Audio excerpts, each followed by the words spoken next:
Many years ago, my psychopharmacologist called the home environment a powder keg. Basically, I was passive in a hostily dependent relationship with my parents. And they would yell at me, say to me, "You're Satan, Andrew! You're the bane of my existence!" And, basically I was like a dog who was getting hit over and over and over and over again, and I wouldn't react. And they just over-medicated me any little time I did have a little reaction. Basically, I was like a dog who was hit too much. A dog that was getting hit over and over and over and over again. However, like they say, eventually that dog that keeps getting hit over and over again is not going to want to get hit anymore. It's going to start fighting back. Maybe not biting, maybe not getting physical, but they're not going to take the verbal abuse anymore. They're going to start asserting themselves. They're going to start, retaliating verbally. And that's exactly what happened in this situation. I was passive.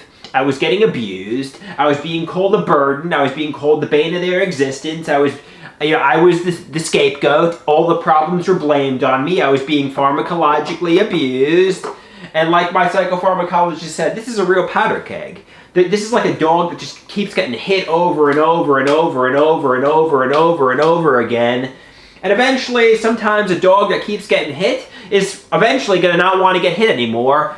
And, they might not bite, as in get physical, but they're going to start verbally asserting themselves. They're going to start...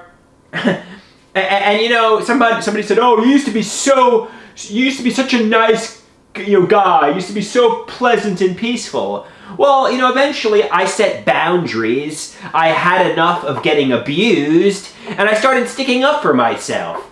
So realistically, I didn't become, mean. I just had enough of getting abused by sadistic, monstrous parents, basically. And, I started setting boundaries and asserting myself, and they're like, "I miss the old version of you. You missed the version of me that was a punching bag, that you could abuse, that you could just take all your anger out on, and I wouldn't react, and you pharmacologically abused me, chemically lobotomized me, and just bullied me, basically. You missed the version of me that you could bully and I wouldn't retaliate, verbally."